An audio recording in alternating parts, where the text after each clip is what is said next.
Shalom. Shalom. Mari kita bersama-sama membuka Alkitab kita dari Yakobus, surat Yakobus, saudara sekalian.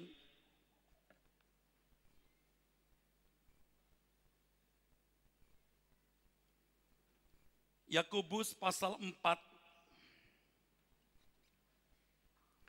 Yakobus pasal 4 ayat 4 dan ayat yang kelima. Yakobus pasal 4 ayat yang keempat dan ayat yang kelima. Hai kamu orang-orang yang tidak setia, tidakkah kamu tahu bahwa persahabatan dengan dunia adalah permusuhan dengan Allah? Jadi, barang siapa hendak menjadi sahabat dunia ini, ia menjadikan dirinya musuh Allah. Janganlah kamu menyangka bahwa kitab suci tanpa alasan berkata, roh yang ditempatkan Allah di dalam diri kita diingininya dengan cemburu. Bapak, Ibu, saudaraku sekalian, kalau ada pertanyaan mengapa Allah mau menyelamatkan manusia, mengapa Allah mau menyelamatkan manusia, jawaban yang biasa kita dengar dan kita anggap baku adalah sebab Allah mengasihi manusia. Kalau kemudian dipersoalkan atau diperkarakan, mengapa Allah mengasihi manusia? Jawabnya yang juga sering kita dengar dan dianggap baku adalah sebab Allah kasih adanya. Jawaban dari pertanyaan-pertanyaan ini tidak keliru, saudaraku. Tetapi masih ada satu lagi yang harus ditambahkan, supaya kita memiliki landasan yang kokoh, landasan yang teguh untuk menjawab dan menemukan rahasia mengapa Allah mengasihi kita. Jawabnya terdapat di ayat 5 dari Yakobus pasal 4 ini, saudaraku.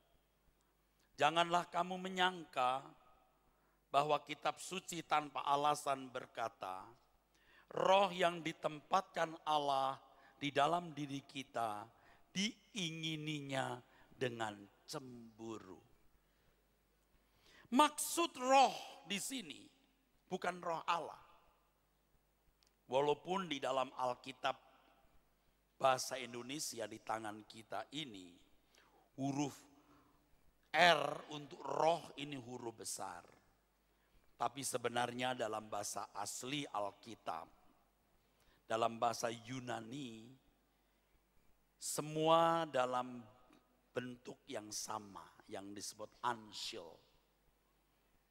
Tidak ada huruf besar, tidak ada huruf kecil, semua huruf sama. Anshel. Roh yang dimaksudkan di sini bukan roh Allah, saudaraku. Tapi roh dari Allah yang ditempatkan Allah di dalam diri kita. Beda, saudaraku. Roh Allah sama dengan Roh Kudus, ini rohnya Allah. Sedangkan roh yang ditempatkan dalam diri kita itu roh manusia.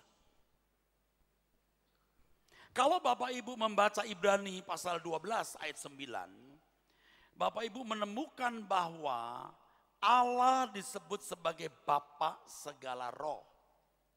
Artinya bahwa semua roh yang ada, semua roh yang eksis, itu berasal dari Allah. Tidak ada roh yang tidak berasal dari Allah. Kalau Bapak Ibu membaca kitab Ayub, di sana disebut ada anak-anak Allah. Itu maksudnya adalah malaikat-malaikat. Dari tengah-tengah mereka ada iblis. Iblis pun dulu sebelum jatuh disebut sebagai the prince of heaven, pangeran sorga. Itu juga roh dari Allah. Dalam bahasa Ibrani Hillel bin Sakhar. Itu juga anak Allah pada mulanya. Tetapi karena iblis memberontak, dia jatuh. Kita menyebutnya Lucifer. Lucifer sebenarnya dari bahasa Latin lausifur. Artinya yang bercahaya terang. Kalau Bapak Ibu membaca di dalam Kejadian pasal 6, di situ ada disebut anak-anak Allah. Itu bukan malaikat, itu manusia. Manusia yang masih hidup dalam pimpinan roh. Sebab yang dipimpin roh Allah adalah, anak Allah. Itu keturunan Set yang masih dipimpin oleh Allah. Tapi ketika keturunan Set hidup suka-suka sendiri, maka Allah berkata, rohku tidak selamanya diam di dalam diri manusia. Sebab manusia daging adanya. Daging, basar. Artinya suka-suka sendiri. Maka roh Allah undur. Sejak itu tidak ada sebutan anak Allah. Sampai Yohanes pasal 1. Siapa yang menerimanya diberi kuasa supaya menjadi anak Allah. Nah, kembali kepada pokok masalah Bapak Ibu. Semua keberadaan roh atau eksistensi roh itu berasal dari Allah. Malaikat-malaikat itu rohnya dari Allah. Lucifer sendiri, Hillel bin Sakhar, itu juga roh dari Allah dan manusia. Oleh sebab itu kalau Bapak Ibu membaca Alkitab, ya, dikatakan Abram anak Terah, Terah anak siapa? Terus sampai Adam, Adam anak Allah. Kita disebut anak Allah sebab kita menerima roh dari Allah. Yang namanya anak tidak selalu melalui sebuah proses hubungan seksual, saudaraku. Ketika manusia diciptakan pada mulanya, Allah menghembus nafas, menghembus, dalam bahasa aslinya wayipa. Wayipa artinya mengeluarkan sesuatu. Kalau kita meniup udara, menghembus udara, harus tarik oksigen dulu. Tapi kalau Allah menghembuskan nafas, Allah tidak perlu tarik oksigen. Ada sesuatu yang keluar. Ada sesuatu yang keluar dari diri Allah. Itu roh. Yang dalam bahasa aslinya nesyamah. Roh. Dalam Alkitab bahasa asli, kata roh bisa diterjemahkan ruah, yang kedua nesyamah. Kata ruah itu untuk pengertian umum, roh yang mengandung unsur kehidupan. Tetapi untuk manusia digunakan kata nesyamah. Kalau Bapak Ibu membaca Alkitab, terdapat ayat roh manusia, pelita Tuhan. Itu maksudnya nesyamah manusia, pelita Tuhan. Nesyamah bukan hanya mengandung unsur kehidupan, tapi juga unsur kesadaran. Dan kesadaran manusia itu kesadaran kekal. Tubuh kita hanya kemah. Tubuh kita ini hanya rumah sementara. Yang Paulus dalam 2 Korintus 5 ayat 1 mengatakan, kalau tubuh kami ini dibongkar, Allah menyediakan satu kemah abadi.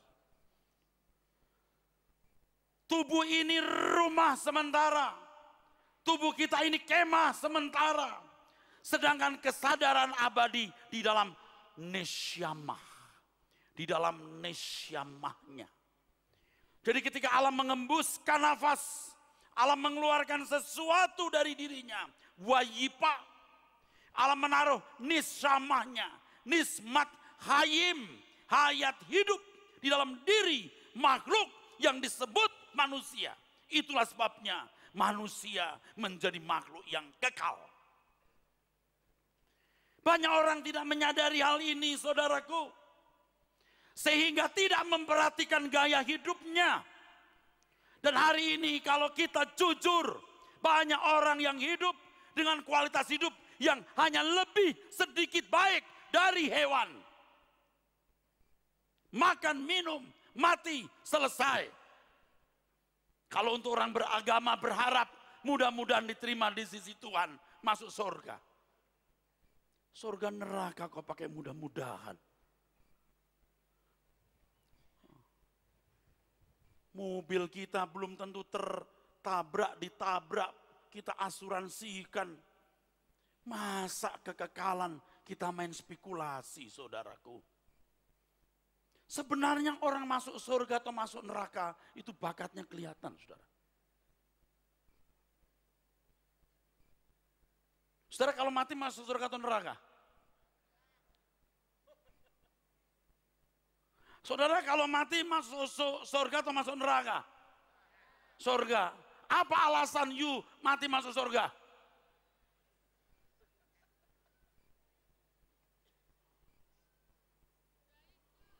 Saudara bisa bahasa Indonesia enggak? Bisa. Apa alasan saudara kalau mati masuk surga? Apa? Apa? Percaya Yesus. Saudara percaya yang bagaimana ini? Sebab kalau saudara percaya Yesus juru selamat, itu hanya percaya identitasnya. Saya misalnya dosen. Saudara percaya saya dosen, itu baru identitas. Kalaupun saudara bisa membaca sejarah hidup saya, saudara bisa membaca sejarah hidup Tuhan Yesus, lahir di kota Bethlehem, mati di Bukit Kalvari, itu baru sejarahnya. You percaya sejarahnya. Percaya, dalam bahasa aslinya pisteuo, yang artinya menyerahkan diri kepada. Kalau kita percaya kepada seseorang, kita menyerahkan diri kepada orang itu. Kalau papa mama berkata kepada anaknya, udah percaya mama. Percaya mama. Mam, yang ini mam. Beli yang itu mam. Percaya mama.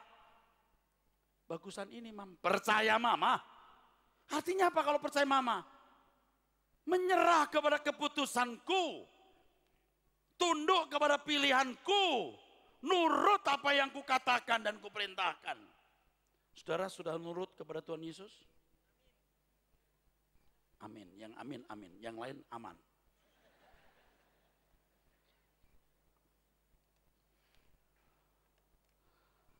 Kita harus menyadari bahwa kita punya roh yang kekal, Pak. Roh yang abadi. Jangan kita berpikir begini, lahir, sekolah, kuliah, kerja, karir, punya istri, punya anak, membesarkan anak, pilih menantu, membesarkan cucu. Innalillahi. Ini sedikit hebat dari hewan. Kalau hanya begini lebih sedikit hebat dari binatang.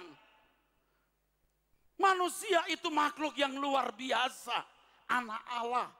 Memiliki nesyama roh dari Allah sendiri. Dan pada mulanya Allah mendesain manusia untuk serupa segambar dengan dirinya. In his own image.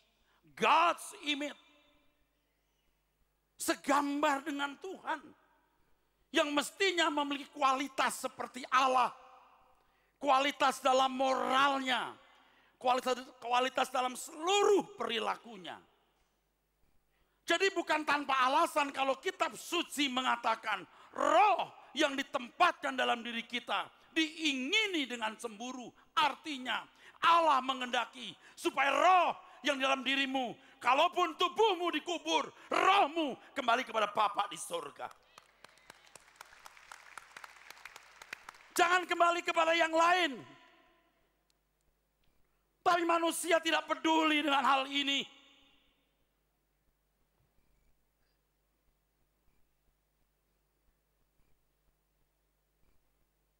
Itulah sebabnya Tuhan menyelamatkan kita. Maksudnya keselamatan itu adalah mengembalikan manusia ke rancangan semula. Menjadi macam apakah manusia itu? Itu yang dikatakan Bapak Gembala kita, Pak Aswin tadi. Tuhan, Engkau tujuan hidupku. The reason I live is to worship you. Artinya worship itu apa? Saya jelaskan jika waktunya cukup. Bukan hanya nyanyi di gereja. Kalau cuma begini gembel kita kasih uang datang ke sini juga bisa buat sama seperti kita. Saudaraku sekalian, kalau kita menjadikan Tuhan tujuan hidup kita, artinya kita dikembalikan ke rancangan semula. Sebab hanya orang yang hidup tidak bercacat, tidak bercela yang layak masuk kerajaan surga. Maka kita berkata, kuduslah kamu, sebab aku kudus. Tidak sulit menjadi pendeta seperti saya ini. Tidak sulit. Tapi sulit kalau kita menjadi manusia seperti yang Allah kehendaki. Sehingga ketika orang melihat engkau, dia menemukan Bapakmu, karakter Bapakmu dalam dirimu.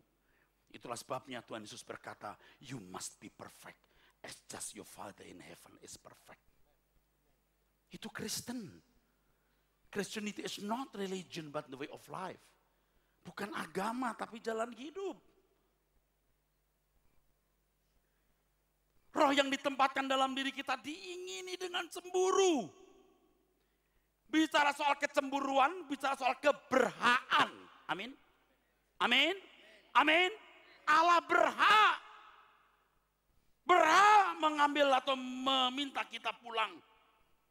Tubuh kembali ke dalam tanah. The dust of the ground. Tetapi roh kembali kepada yang mengaruniakan. Kalimat mengaruniakan artinya bisa dari mana dia berasal. Nathan. Kalau karunia itu hen dalam bahasa Ibrani. Mestinya Nathan. Dari mana dia berasal. Tuhan menghendaki kita pulang ke rumah Bapa.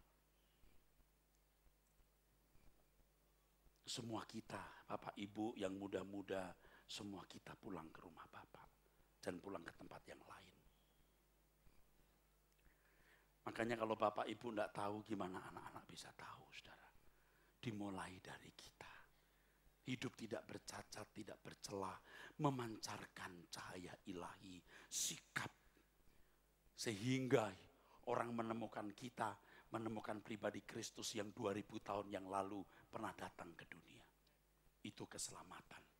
Keselamatan artinya usaha Tuhan mengembalikan manusia ke rancangan semula. Cemburu itu bicara soal keberhaan. Allah cemburu sebab we all belongs to Him. Belongs to Him. Tuhan berhak sebab kita milik Tuhan. Bukan milik kita sendiri. Makanya ketika Tuhan menebus kita, Alkitab berkata, you are not your own. You are not your own. Kau bukan milik kamu sendiri. Pulang. Kalau kita mau pulang ke rumah Bapa, kita harus hidup tidak bersahabat dengan dunia. Sebab persahabatan dengan dunia permusuhan dengan Allah. Saudara mau bertobat hari ini? Saudara mau berhenti berdamai dengan dunia? Saudara jangan berkata, ya Pak Pendeta ngomong enak, Pak Pendeta. Saya tahu artinya hidup. Saya dibesarkan dalam lingkungan yang berat. Hari ini pun selain pendeta saya pembisnis, saya tidak makan dari uang kolekte gereja. Saya tahu sulitnya cari uang. Saya tahu beratnya mengumpulkan duit. Tapi yang terberat adalah bagaimana berkenan kepada Tuhan. Tuhan cemburu karena Tuhan sayang kita. Tuhan berkata, you are my son. You are my daughter. You are my children. kamu anak-anakku, karena roh yang dalam dirimu, roh dari aku. Seperti mengkloning dirinya. Maka Tuhan sangat mencintai kita. Jadi kalau Allah cemburu itu indah. Kalau Tuhan tidak cemburu, modar kita. Mampus kita, saudaraku. Jadi kalau istri cemburu kepada suami, itu indah, Pak. Dan berkata, lu cemburuan amat sih lu, dasar. Kalau suami cemburu kepada istri, itu pun juga sehat. Kamu jangan cemburuan begitu loh, Pap. Aku udah tua begini, siapa yang mau? Suaminya bilang, aku. Kalau aku udah gak mau kamu, aku udah gak cemburu, Mam. Emangnya kenapa sih? Kenapa sih? Kenapa sih? Habis lu kalau naik ojek, selalu sama Parno itu anak Tegal. Ya papi itu kan Parno, itu kan cuma tukang ojek. Biar tukang ojek asoy. Saya perhatikan kamu kalau naik ojek selalu sama Parno. Apaan tuh? Ya papi, kalau si Parno itu naik ojeknya halus pi. Halus jalannya pi. Tidak seperti tukang ojek lain siksak. Iya. Lu sama Parno gak siksak, hati gua yang siksak. Itu cemburu, itu sehat. Kalau sampai bapak gak cemburu, aduh. Mi, saya lihat kamu selalu jalan sama Parno ya Mi. Udah sekalian gak usah pulang. Baru amsyong dah. Betul gak? Jadi kalau istri cemburu juga happy. Bibi, kok sekarang pulangnya malam terus sih? Ya kan lembur. Tapi kok pulang terus? Ya lembur. Lembur kuring ya. Suami kalau cemburu itu indah. Tuhan cemburu itu indah. Kalau Anda mencintai dunia, Anda mengingini dunia lebih dari Tuhan, Tuhan cemburu. Kamu gak bakal pulang kalau begini. Seberapa banyak kamu bisa miliki, seberapa hebat kamu bisa punya, gak ada bandingannya dibanding kekekalan. Tuhan Yesus berkata, you are not of the world. Kamu bukan dari dunia ini. Luar biasa Pak. Begitu kita percaya Tuhan Yesus dengan benar, Tuhan menghisap kita sebagai warga kerajaan surga. You are not of the world. Artinya kamu bukan dari dunia ini. Oleh sebab itu saudaraku, perhatikan firman Tuhan ini. Kalau Bapak Ibu mulai dari ayat 1 Yakobus pasal 4. Tuhan menegur kita mengenai orang-orang yang punya banyak keinginan. Satu keinginan ke keinginan lain. Terus. Dan berharap dunia ini menyenangkan kamu. Saya tidak mengatakan kita nggak butuh makan, minum, rumah, tempat tinggal, apartemen dan lain-lain.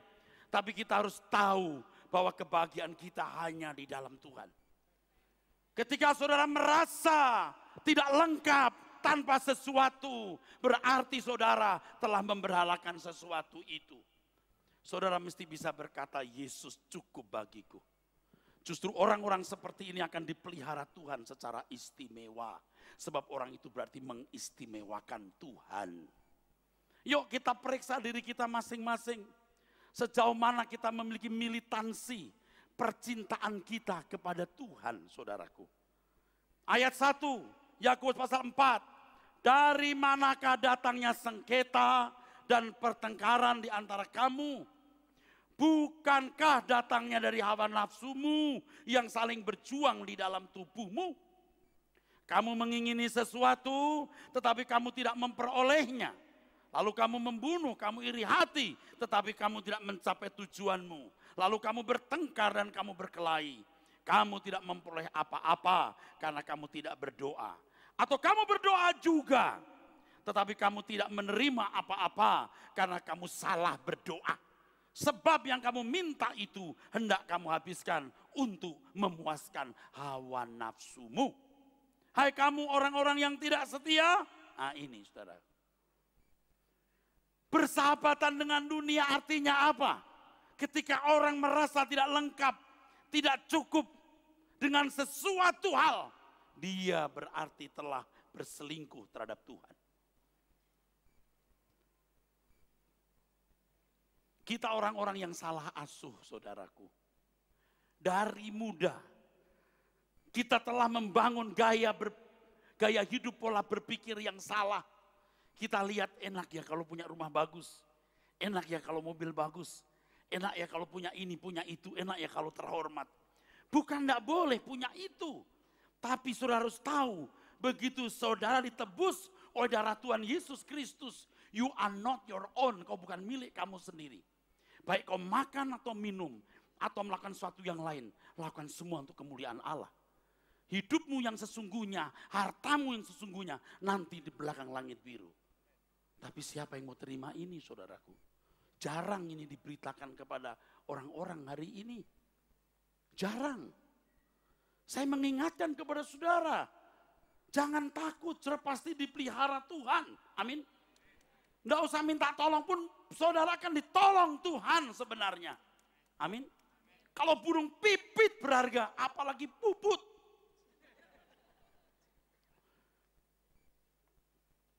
Burung berharga, burung pipit berharga, puput lebih berharga, Bu. Kalau Tuhan pelihara bunga di padang, apalagi bunga Citra Lestari. Apalagi bunga Wijaya, bunga Mamangke, bunga Simanjuntak. Tuhan pasti pelihara. Jangan ragukan itu. Amin.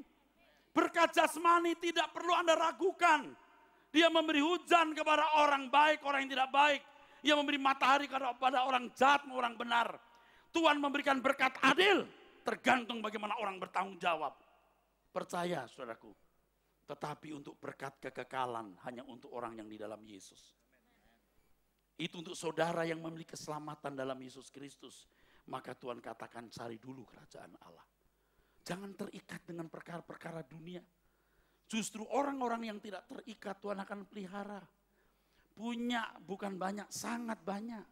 Tuhan tahu kita ini manusia yang perlu rumah bagus, mobil yang tidak mogok-mogok, makan minum yang cukup. Tuhan tahu, dia pasti pelihara. Tapi yang harus kita usahakan adalah bagaimana menjadi manusia yang tidak terikat dengan keinginan-keinginan dunia. Tidak terikat dengan keinginan dunia bukan berarti jadi miskin. Justru ketika Anda tidak terikat dengan dunia, Tuhan akan mempercayakan berkatnya kepada saudara. Dan berkat itu tidak menjadi kutuk. Anda tidak akan tenggelam dengan berkat itu. Karena Anda akan menggunakan berkat itu untuk kemuliaan Allah. Saudara percaya Tuhan? Saudara percaya Tuhan? Saudara percaya Tuhan? Saudara bisa dipercayai Tuhan? Itu masalahnya. Jangan banyak duit kawin lagi. Banyak duit jadi sombong. Begitulah saudaraku. Sudah merasa hebat. Saya mau kasih tahu, you are nothing. Kalau saudara tidak bertobat, you are nothing. You bukan siapa-siapa. You akan jadi garbage, jadi sampah abadi. Tapi kalau saudara bertobat, siapapun saudara, apapun keadaan ekonomi dan lain sebagainya, Anda berharga di mata Allah. Keberhargaan kita bukan karena kita cantik atau ganteng. Keberhargaan kita bukan karena kita berpenampilan menarik, punya uang, berpangkat dan lain sebagainya. Tapi kita berkenan kepada Tuhan.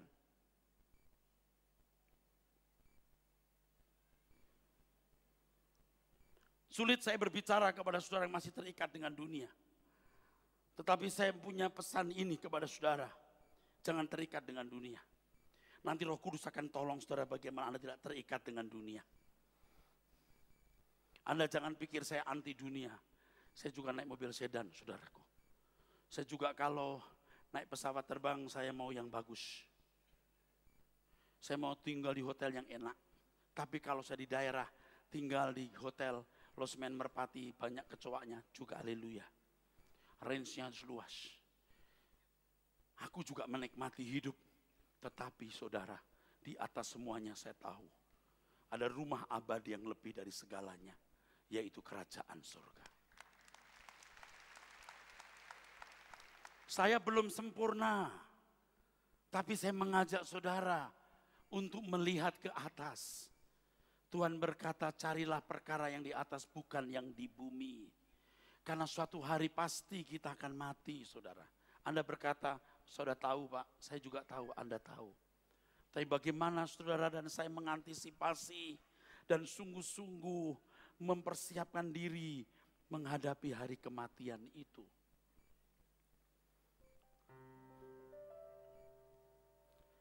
Satu hal yang aku harus pahami, hari kematianku yang sudah pasti. Tak tahu kapan itu akan terjadi di perjalanan singkat hidup ini. Aku harus mempersiapkan diri. Saat yang indah, hari kematianku, di pembaringan terakhirku nanti, sahabat sejati pasti menjemputku. Satu hal yang pasti, Bapak Ibu, satu hal yang aku harus pahami, hari kematianku yang sudah pasti. Tak tahu kapan itu akan terjadi di perjalanan singkat hidup ini. Aku harus mempersiapkan diri. Saat yang indah, hari kematianku,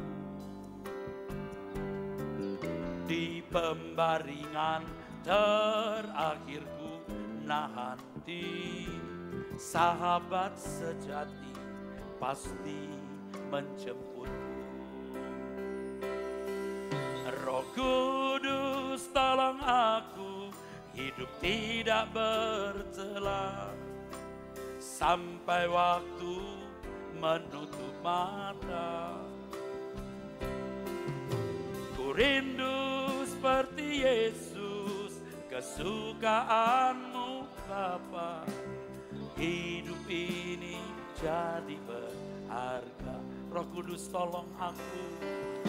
Roh Kudus tolong aku hidup tidak bercela sampai waktu menutup mata.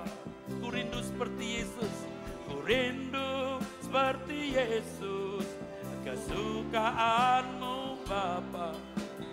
Hidup ini jadi berharga. Roh Kudus tolong aku, Roh Kudus tolong aku hidup tidak bercela sampai waktu menutup mata. Aku rindu seperti Yesus, kesukaanmu Bapa. Hidup ini jadi berharga. Ada pertanyaan begini, mengapa manusia harus mati?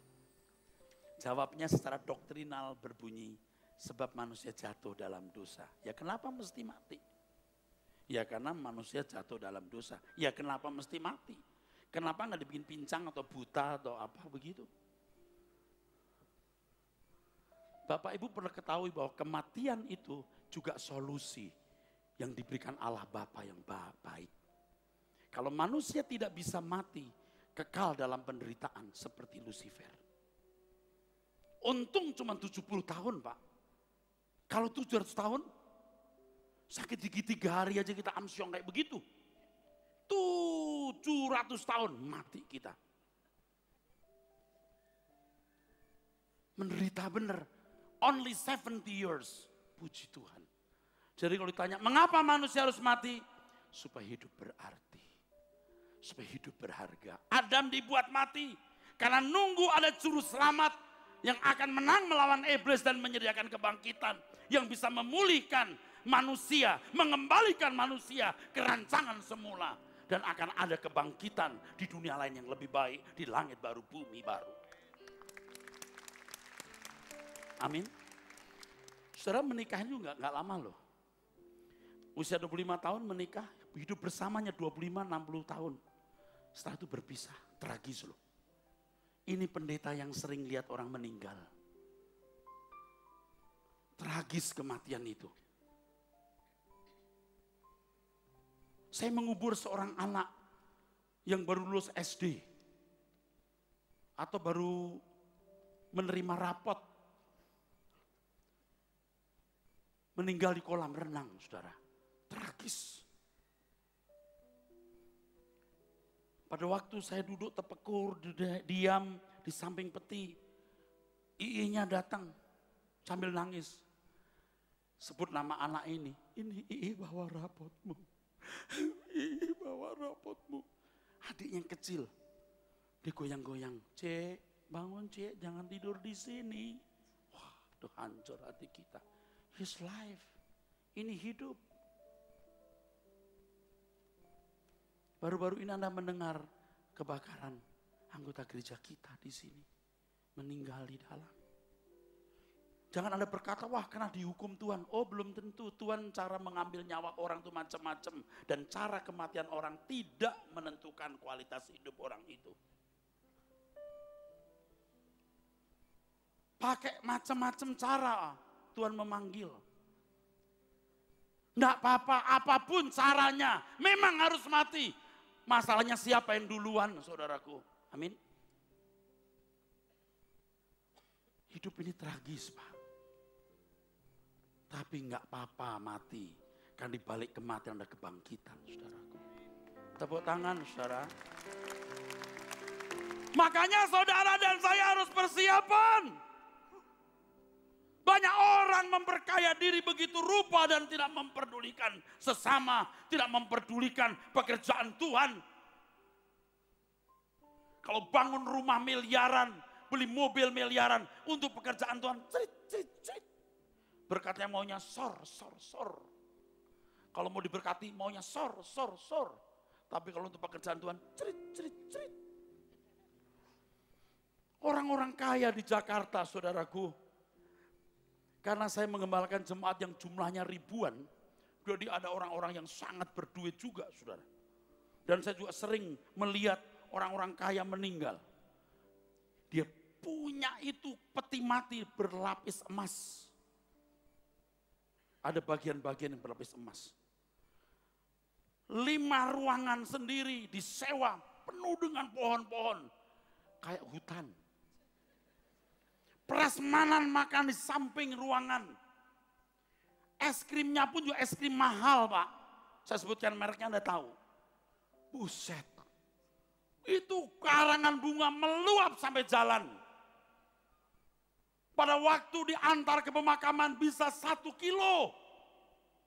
Panjang. Waduh. Forwardernya. Waduh hebat. Saudara. Yang penting bukan siapa yang mengantar, tapi siapa yang menjemput. Sambil tepuk tangan mikir ini tadi barusan. Yang penting bukan siapa yang mengantar, tapi siapa yang menjemput.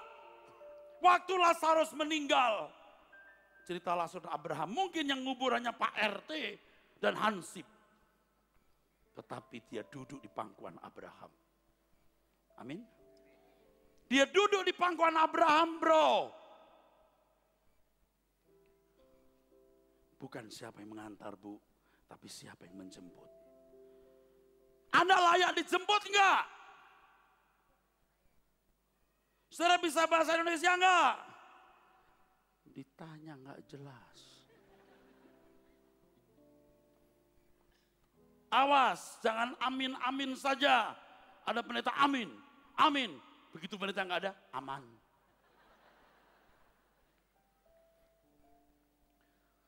Coba pertimbangkan Anda layak enggak dijemput. Hanya orang yang tidak bercacat, tidak bercela. Semaksimal mungkin kamu dan aku berusaha untuk itu. Dijemput Tuhan. Amin. Amin bro. Amin om. Om dari tadi saya lihat angkat tangan terus. Berapa umurnya om? 69, gak apa-apa om, saya 56. Om duluan. Om dijemput nanti oleh malaikat. Tunggu saya om ya.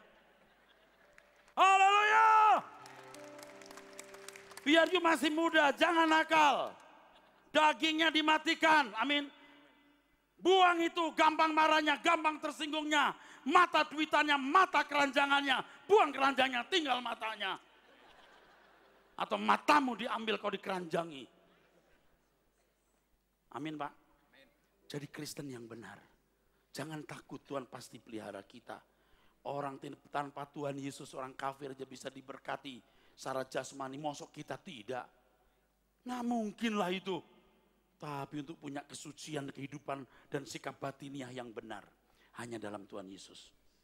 Kalau hanya baik, orang Buddhis banyak yang baik. Tapi orang Kristen harus sempurna. You must be perfect as just your Father in heaven is perfect. Jadikan gereja ini gereja di mana Anda belajar hidup benar. Jadikan gereja terakhir Anda bergereja. Dan dari sini kita menyambut Tuhan Yesus datang di awan-awan. Haleluya. Harus diubah cara berpikirnya. Harus diubah cara berpikirnya lewat kebenaran Tuhan yang murni. Kalau Bapak Gembala sedang Saudara Pak Aswin mengundang saya ke sini, pasti dia perhitungkan bahwa orang ini layak berbicara di sini. Bisa membagi firman, bukan untuk dibanggakan, tapi yang penting Anda mendengar firman yang murni. Dan satu persatu saudara punya nama tertulis dalam kitab kehidupan. Dan kalau Tuhan datang di awan-awan, saudara disambut Tuhan di kekekalan. Saya sering berpikir setiap kali saya khotbah, ini khotbah saya yang terakhir. Kalaupun kita nggak bertemu, kita akan bertemu di surga, Ci. Amin. Kita akan ketemu di sana. Amin.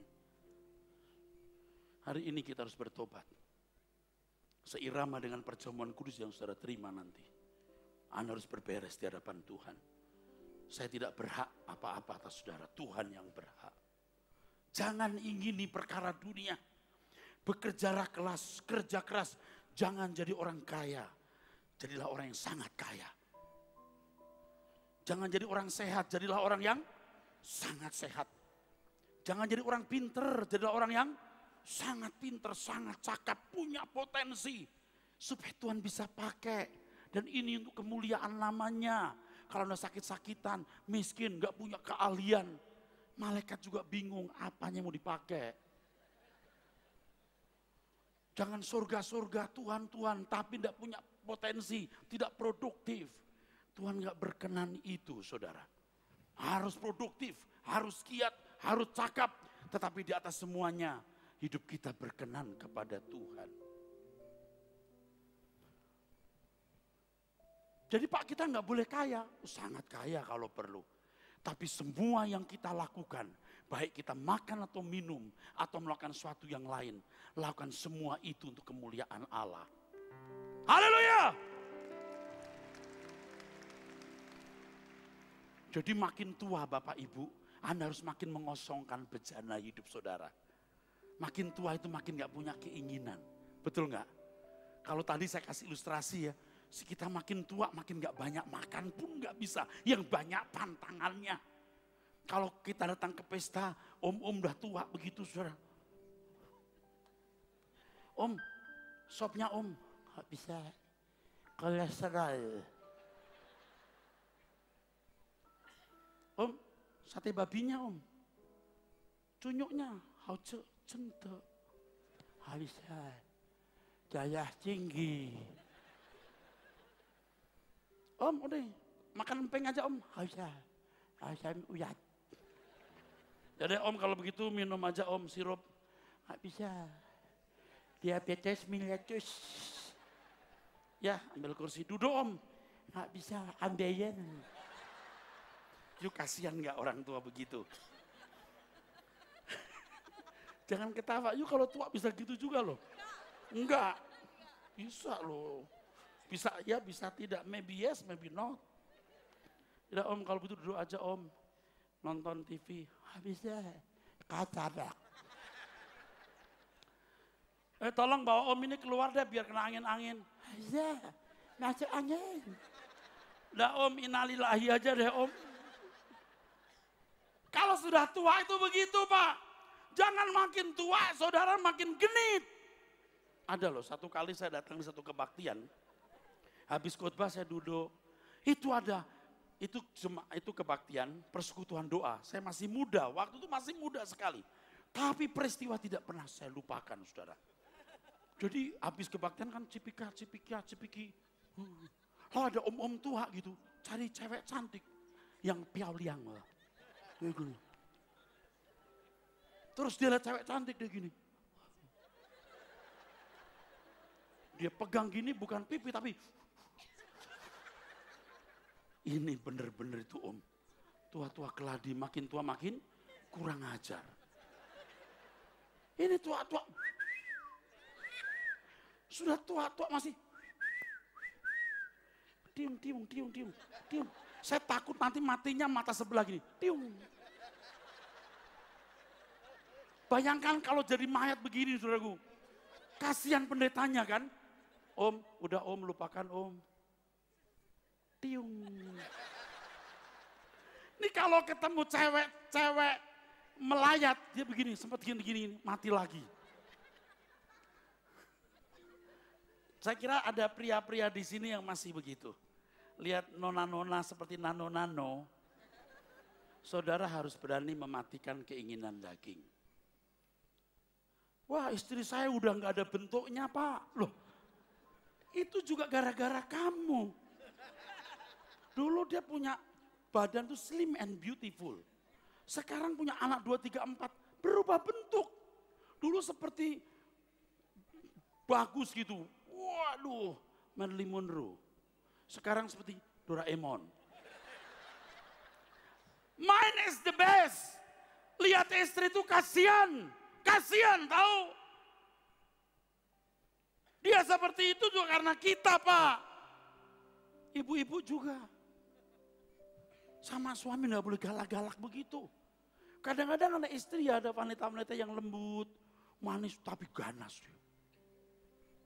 Lebih ganas dari laki-laki loh. Mam, di mana gulanya? Tuh ambil sendiri, matamu.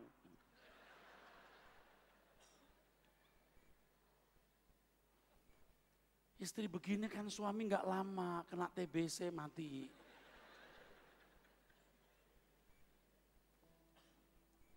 Ibu-ibu, bapak-bapak, yuk kita cinta Tuhan, amin. Punya barang bagus nggak salah, tapi jangan sok.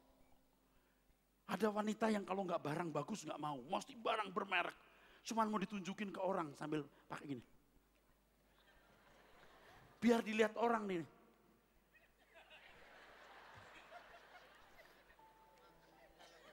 Hermes. Biar nggak punya Hermes, Hermon. Begitu hujan, dia peluk begini, takut lebih baik dia masuk angin daripada tasnya rusak, dia begini.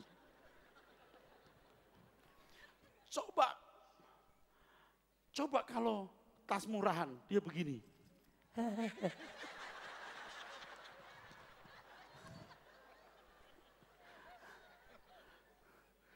Otaknya itu ke merek. Saya pergi dengan kelompok jemaat. Dia bawa koper besar, isinya ada beberapa tas merek yang harga 200 juta. Lalu di sebuah tempat, dia cari lagi tas, harga 800 juta. Tapi untuk membeli tas itu harus jadi anggota. Untuk jadi anggota harus beli barang harga 300 atau 500, lupa saya. Seperti gelang. Buset, untuk beli tas itu pun harus anggota. Keren bener. Bukan tas kita pakai, tas pakai kita. Itu loh orang-orang cinta dunia. Kalau bapak-bapak lain, lihat orang-orang kaya yang mau tunjukin mobilnya bagus. Kalau berhenti di hotel, di pusat perbelanjaan, dia mau tunjukin, ini mobilku. Bukanya pelan-pelan. Dia buka mobilnya pelan-pelan. kakinya keluarnya pelan-pelan gini. Sengaja pelan-pelan biar orang tahu ini mobilku.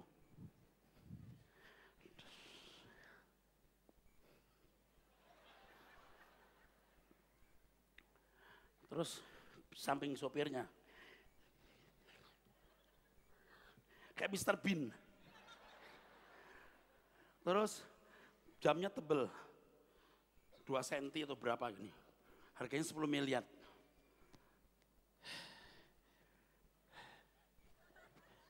Biar orang lihat ininya berlian.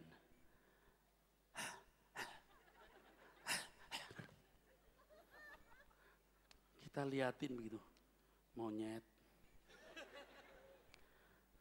You boleh punya mobil bagus, boleh punya berlian, enggak usah bergaya begitu. You berkenan enggak di hadapan Tuhan? Maka ya saudara, makin tua itu harus mengosongkan bejana hatinya. Tambah kaya harus, tambah sehat, tambah kuat.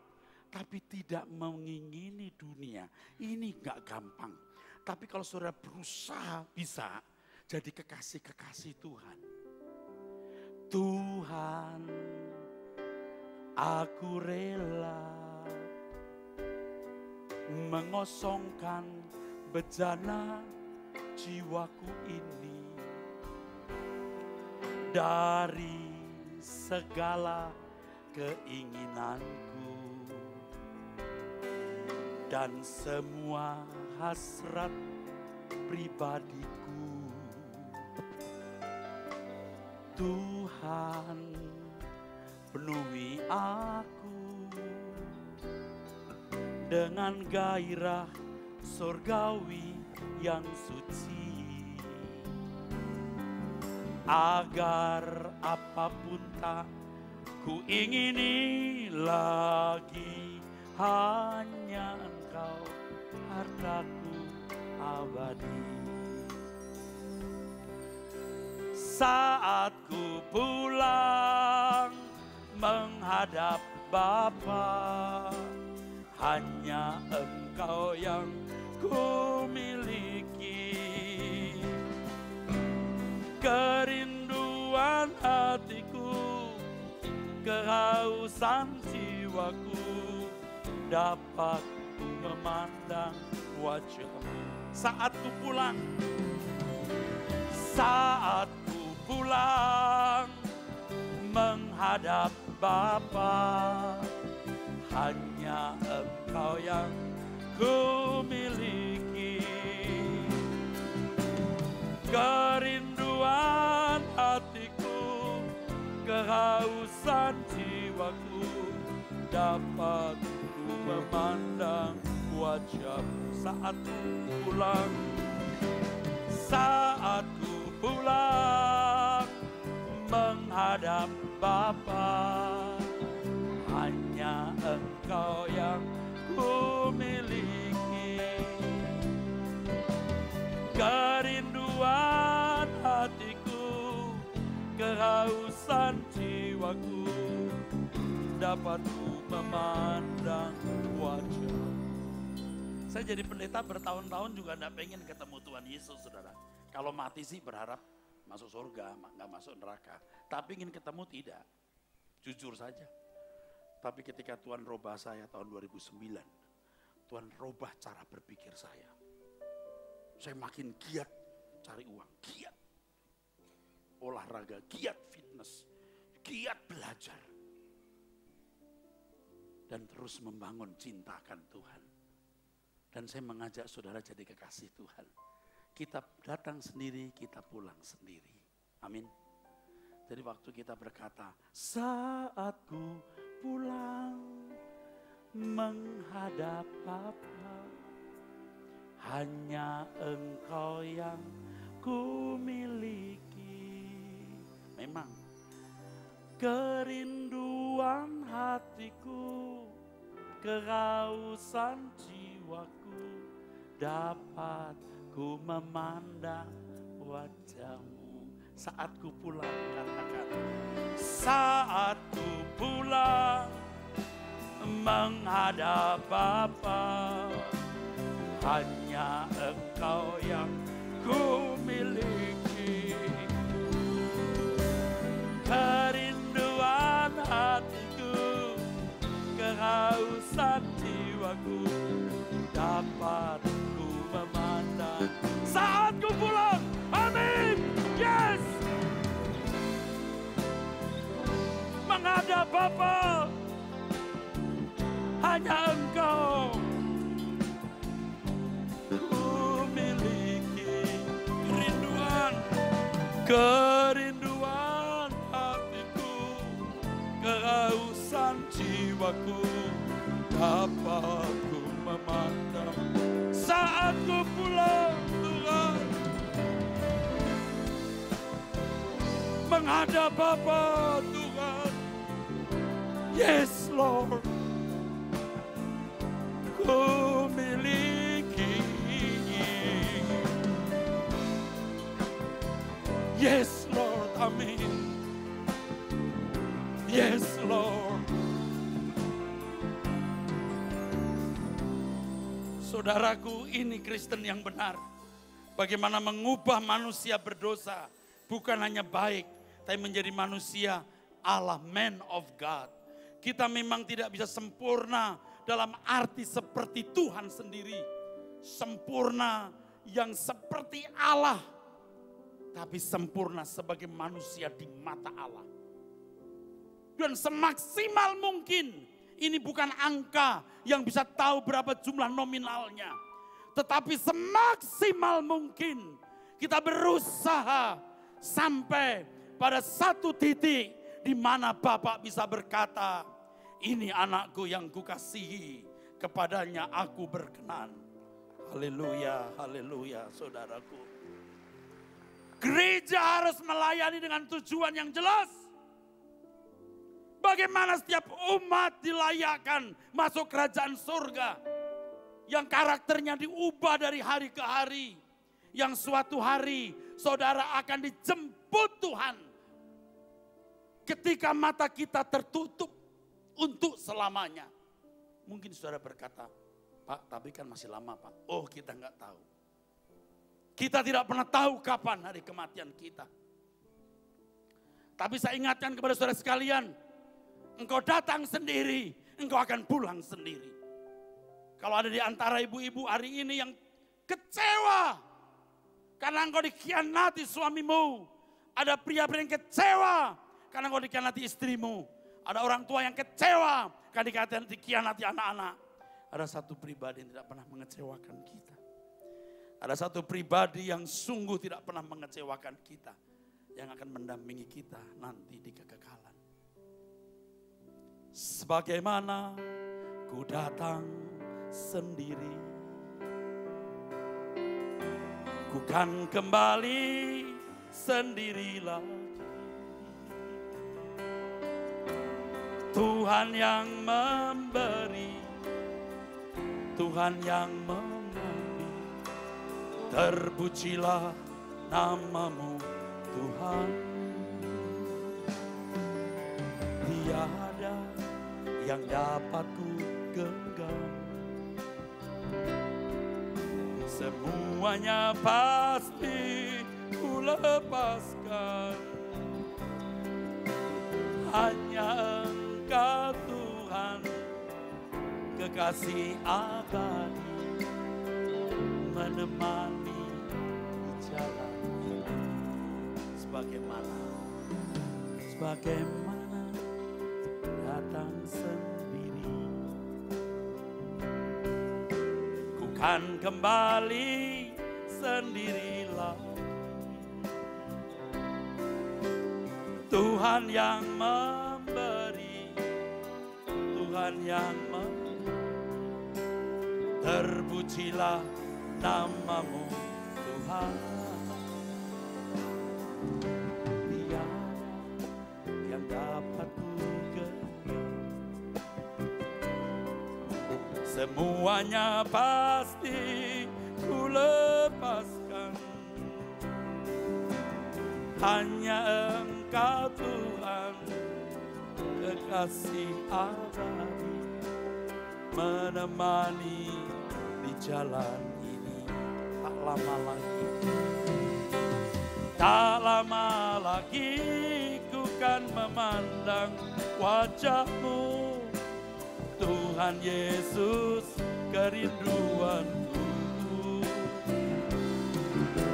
Semeja bersama di pesta anak domba, dalam kemuliaan Bapa, keagungan Sang Raja di kerajaan. Betapa hebat kalau semua kita yang hadir di sini memiliki nama yang tertulis di dalam kitab kehidupan. Dan suatu hari pasti kita akan bersama dengan Tuhan di kerajaan surga. Dan selama di dunia, karena kita terhisap, terbilang sebagai anak-anak Allah, maka Tuhan akan memelihara kita istimewa. Tuhan akan memberikan kita privilege, hak istimewa sebagai anak Allah yang terpelihara sempurna. Jadi Allah bukan tanpa alasan kalau mengingini kita balik kepadanya. Karena roh kita berasal dari Allah. Oleh sebab itu jangan bersahabat dengan dunia. Memang kalimat saya ini masih abstrak sebenarnya.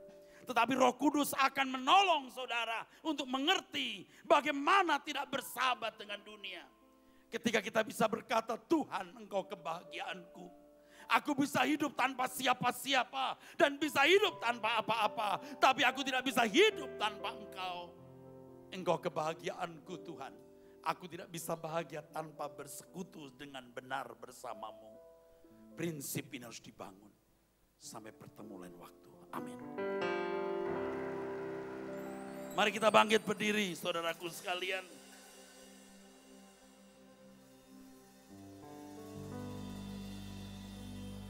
Haleluya. Haleluya. Haleluya, Jesus Lord. Moses sahun bukan olang baku mimasa. Tusi soyas diberkati saudara. Banos nolaho banos takirungki. Amin.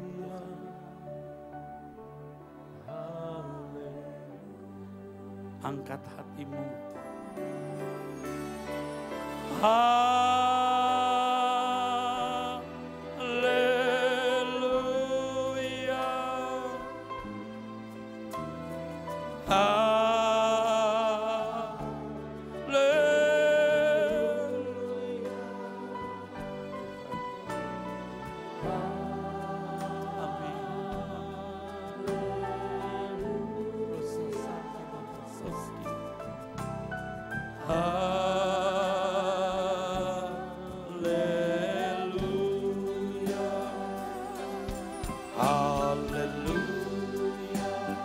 Mari masing-masing mengangkat hati. Jumpai Tuhan. Jumpai Tuhan. Temukan Tuhan dalam hidupmu. Haleluya.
tanganmu tujukan kepada Bapa di surga.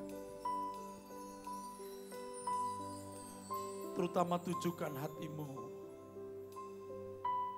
bahwa engkau dan aku adalah anak-anak Allah.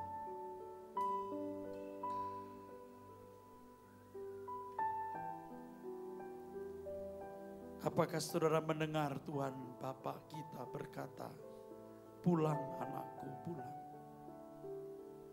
Pulang bukan berarti harus mati, tapi pulang dari dosa-dosamu. Engkau telah banyak keliling, engkau jalan-jalan, engkau suka-suka sendiri. Ayo sekarang, mari pulang. Tujukan tanganmu kepada Bapa di surga. Yang sungguh-sungguh tujukan hatimu. Katakan kepada Bapa di surga, Bapa di surga, aku pulang. Aku mulai mau sungguh-sungguh siang ini. Aku mengerti dan mengenal siapa diriku di hadapan-Mu, Bapa di surga. Biar siang ini terjadi pemulihan dalam hidup saudara. Manesohonki. Turunkan tangan saudara. Turunkan. Saya menantang siapa yang pada siang ini baru pertama kali mau bertobat. Engkau mulai takut dan gentar terhadap kekekalan. Engkau tidak yakin dirimu selamat. Engkau mau berbalik kepada Tuhan. Pulang. Siapa yang baru pertama kali bertobat, angkat tanganmu. Tetap teduh, bukan dengan emosi yang meledak lalu lupa. Dengan komitmen yang bulat kita mau berubah, memperbaharui diri. Tinggi, jangan malu, angkat tanganmu. Dari mimbar ini saya berdoa untuk saudara. Bapa, nama-nama ini Engkau tulis dalam kitab kehidupan. Hari ini ya Bapa, biar nama mereka tercatat tetap di dalam kitab kehidupan. Dan menjadi anak-anak-Mu. Dan Tuhan pimpin hari ini mereka untuk mulai sungguh-sungguh mencari Bapa di sorga. Ya Bapa, sambutlah anak-anak-Mu yang mengangkat tangan ini. Aku tidak mengenal mereka secara pribadi. Tetapi suatu hari aku akan bertemu mereka di dalam kerajaan Bapa di surga. Tuhan, terima kasih. Kalau sebentar kami masuk perjamuan kudus, hadirat-Mu melawat kami dan firman-Mu menjadi utuh. Seiring dengan perjamuan kudus yang kami terima.